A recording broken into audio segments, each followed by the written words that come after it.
At ngayon, Sports 5. Abay, isang panalo po na lamang ang kailangan ng Barangay Ginebra Gene Kings para makaabante sa finals ng PBA Philippine Cup. Kanila pong tinalo ang Meralco Bolts sa Game 5, 89-84 para po makalamang sa serye 3-2. Tabla ang laban sa 82 all sa huling 4 at kalahating minuto po ng laro. Pero nagpakawala ng 7-2 run ang Ginebra sa bandang dulo na siyang nagpapanalo po sa koponan. Nagpakawala ng 34 points at 10 rebounds as usual, si Christian Standhardinger para pangunahan po ang Barangay. Ang Bolts po tinambakan muna ang Ginebra sa huling mga yugto pero nahabol po ito sa dulo. May chance po naman ang Meralco Bolts na makatabla sa serye sa Miyerkules para po maging 3-3 at magkaroon ng Game 7 do or die game. Samantala, pasok na sa finals ng PBA Philippine Cup ang San Miguel Beermen matapos ang comeback wins sa Rain or Shine Elasto Painters 107-100.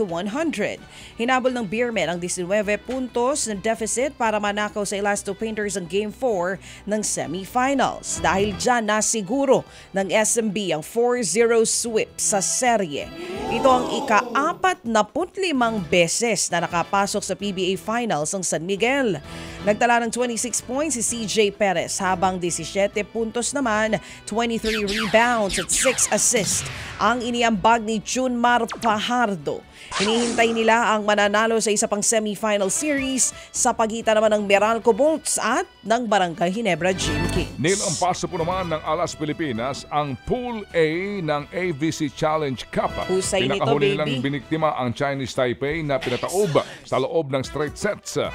Natapos ang pool play na mayroong 4-0 record ang Pinasa.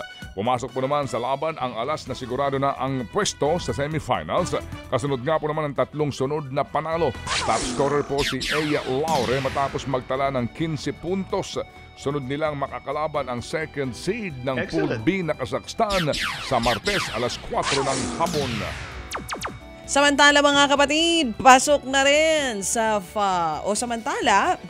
eto na nga. Pasok din sa Paris Olympics ang Pinay gymnast na si Emma Malabuyo. Kasunod naman yan ang kanyang bronze medal sa individual all-around apparatus sa Women's Artistic Gymnastics Asian Championships sa Uzbekistan. Nagtala ng 50.398 points si Malabuyo para masiguro ang bronze at ang pwesto sa Summer Games. Pawang mga Chinese ang nagwagi ng gold at silver pero may team na sila sa Olympics kaya nabigyan pa rin ng pwesto si Malabuyo. Siya ang ika-4 na gymnast na nag-qualify kasunod din na Carlos Yulo Alea Finnegan at Levi Jung Ruvivar. Suma total, 13 Pinoy na ang ipapadala sa bansa o ng bansa sa Olympics. Pagkatapos naman yan, wagi rin ng ginto si Malabuyo sa floor exercise event nitong linggo. Nagtala siya ng 13.300 points para maungusan ng mga pambato ng China at ng bansang Kazakhstan. On track po naman ang 2 Pinoy golfers na makakuha rin ng pwesto sa Paris Olympics. Ayon po sa listahang inilabas ng official World Golf Rankings, nasa rank 37 si Bianca Pagdanganan habang rank 53 naman si Dottie Ardina. Nasa loob sila ng top 60 na kinukuha para po sa golf tournament sa Olympics.